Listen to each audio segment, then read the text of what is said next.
Lo pikir menang 4-1 itu gampang? Eits, tunggu dulu bro, ternyata di balik skor telak Juventus lawan Wydad AC, ada drama dan cerita yang bikin jantung sempat deg-degan. Yuk kita bahas bareng, karena gak semua yang kelihatan di layar itu semulus kenyataannya. Kemenangan besar, tapi bukan kemenangan mudah. Kadang, skor gede bukan berarti pertandingan berjalan mulus. Nah, Juventus ngalamin itu banget semalam. Di laga Minggu malam tanggal 23 Juni tahun 2025, Juventus tampil buas lawan wakil Maroko, Wydad AC. Skor akhirnya 4-1, dan itu bikin posisi mereka makin mantap buat lolos ke babak gugur Piala Dunia antar klub. Tapi ternyata, sang pelatih Igor Tudor bilang, ini pertandingan yang jauh dari kata mudah. Kata Tudor, anak-anak asuhnya sempat terlihat gugup, apalagi setelah Wydad nyetak gol balasan. Padahal, Juventus udah unggul 2-0 di 16 menit awal. Jadi ceritanya sempat santai, malah jadi panas lagi. Mental baja di tengah tekanan. Menang di lapangan itu bukan cuma soal teknik, tapi juga mental. Dan Juventus buktiin itu di pertandingan ini. Tudor blak-blakan bilang kalau laga ini punya ritme yang aneh, temponya rendah, mungkin karena waktu kick-off-nya juga gak biasa. Tapi satu hal yang bikin dia lega, Juventus bisa manfaatin momentum buat nyetak gol cepat. Cuma ya itu, bola itu bundar, bos.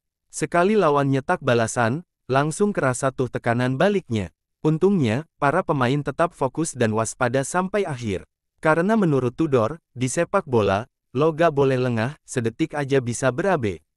Kenan Yildiz, si Golden Boy dari Turki. Setiap tim butuh bintang, dan semalam Juventus punya satu, Kenan Yildiz. Bukan cuma bersinar, tapi bikin lawan silau. Yup, yang jadi pusat perhatian jelas si bocah ajaib asal Turki ini. Baru 19 tahun, tapi mainnya udah kayak veteran. Kenan Yildiz cetak satu gol brilian, lincah banget di sisi lapangan, dan bikin barisan belakang Wydad kelimpungan. Tudor sendiri gak tahan buat muji habis-habisan. Dia nyebut Yildiz sebagai anak emas Golden Boy sejati. Bukan cuma jago nyerang, tapi juga punya stamina dan naluri bertahan kayak gelandang. Pokoknya komplit, bro. Dan yang bikin makin keren, Tudor bilang masa depan Yildiz itu ditentukan sama dirinya sendiri. Dia yang tentuin mau sejauh apa melangkah. Wah, ini sih udah kaliber superstar masa depan. Vlahovic dan Locatelli, duo profesional yang bikin salut. Kadang, yang paling keren dari sepak bola bukan golnya, tapi gestur kecil yang penuh makna. Dan Juventus punya itu. Selain Yildiz, dua pemain lain yang layak disorot adalah Dusan Vlahovic dan Kapten Manuel Locatelli. Vlahovic emang cetak gol keempat lewat penalti, tapi bukan itu yang bikin pelatihnya terharu. Yang bikin spesial adalah, Locatelli ngasih penalti itu ke Vlahovic secara sukarela.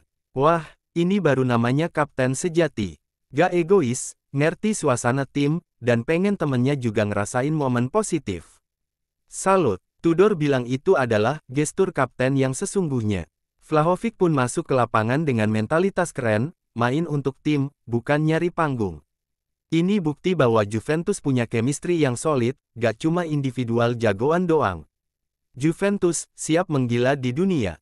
Kalau udah nemu ritme, nemu chemistry, dan punya bintang masa depan, tinggal satu yang ditunggu, dominasi total. Dengan kemenangan 4-1 ini, langkah Juventus makin pede buat lolos ke fase gugur. Mereka gak cuma menang, tapi juga menunjukkan karakter tim juara. Dari pelatih yang kritis, pemain muda yang bersinar, sampai senior yang punya hati besar. Dan kalau mereka terus jaga vibe kayak gini, siapa tahu, Piala Dunia antar klub bisa jadi milik si nyonya tua.